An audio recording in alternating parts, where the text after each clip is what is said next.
his sister or his mother.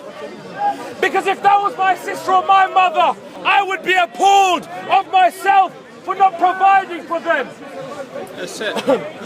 My friends, ladies and gentlemen, my brothers and my sisters, I have a very, very, very important question for you. After payday, what do? We went and got stuck in traffic. Do you know why? I've got a question for you.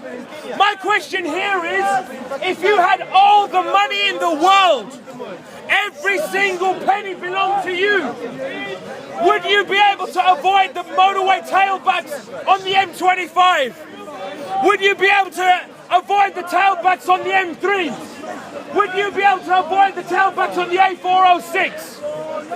My friends, ladies and gentlemen, while I was sat in the car today making my way here, I saw to my left people disappointed.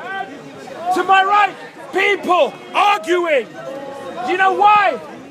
Because the frustrations of life had impacted them. Do you know why? Because there was no reason for them to be in that traffic. Because there's no reason for their existence. In fact, my brothers, my sisters, ladies and gentlemen, I'm going to go on further and say, me and you, there's no reason for our existence. Do you know why? Because we were born without choice.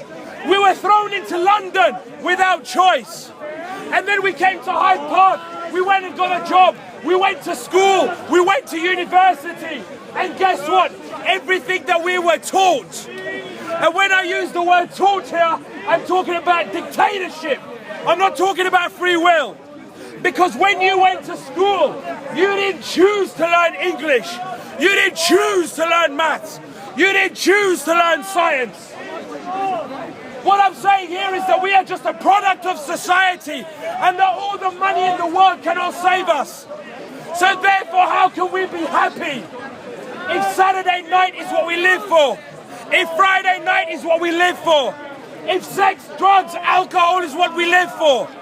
How long does that make us happy for? 20 minutes? Half an hour? An hour or two? Ladies and gentlemen, we have a problem here. Here's my problem. If we just live, and let's take science, because that's the grounding factor for everything. If we use science as our grounding factor, where does science believe we came from? Where do we come from? Monkeys. Where did the monkeys come from? Donkeys. Where did the donkeys come from? Maybe cats. Go the ahead. Big Bang. My friends, ladies and gentlemen, we have a flawed argument here. If we believe in evolution, if we believe in survival of the fittest, we have a problem here. Do you know why? Why? Because without a beginning, you can't have anything.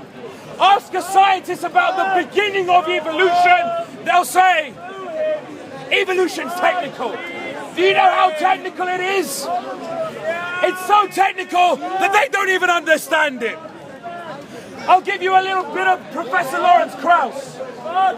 When Lawrence Krauss in his book speaks about nothing, do you know what he says nothing is? He says nothing is something, we just don't have a word for it yet. This is science for you. My friends, ladies and gentlemen, my brothers and my sisters, I want to introduce you to the concept of something more important than science, and that's you. Why do you matter? Tell me somebody, why do you matter? Nobody knows why we matter. And there we go. My friends, ladies and gentlemen, we may as well kill ourselves in that case. But no, we have a reason to live. We have a survival instinct. And that survival instinct is about food, drink, and procreation. My friends, ladies and gentlemen, that comes from a creator. Do you know why there is a creator? It's as simple as this. This mobile phone here is made of plastic and glass. Plastic and glass. Where does glass come from? Sand. Where does plastic come from? Oil. My friends, ladies and gentlemen, if you were to name one place in the world that has a lot of oil and a lot of sand, what would you say? Saudi Arabia. Why do we say Saudi Arabia? Because they've got a lot of oil and a lot of sand. So it answers my question. My friends, ladies and gentlemen, in simple terms, what I'm saying here is, even in the Saudi desert, through billions of years worth of random events, if the lightning strikes, my camel farts, the wind blows, the chinchilla runs across, and the mouse pees, the oil bubbles, and the sand shifts. There is no way that in 2 billion years, this mobile phone can randomly come into existence. My friends, ladies and gentlemen, I'm not even going to get that technical. Do you know what I'm going to do? I'm going to talk about the camera on my mobile phone. Who has a mobile phone here? Raise your hands. Everyone. Oh yeah, you lot, you need to get mobile phones. You're okay. Yeah, of course. You too, you're okay. My friends, ladies and gentlemen, when you buy a mobile phone nowadays, it comes from a manufacturer and it has a camera inbuilt with it. Do you know something about this camera? This camera cannot even detect. You know when you switch the lights off in your house at night time? Your camera cannot even detect your sofa, and your sofa could be white. But my friends, ladies and gentlemen, your eye in about 5 to 6 seconds will adapt to the darkness. And you know what happens? You're able to make out everything that's in front of you. And this has design. This didn't come from random occurrences. Yes, something like the human body, something like the eyeball, according to scientists, randomly appeared from nothing.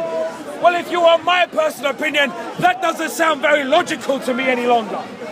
My friends, ladies and gentlemen, this had a creator. That means that I must have a creator. If my eye is that advanced, how about the universe we live in? My friends, ladies and gentlemen, when my mobile phone came in this box, it came with a manual.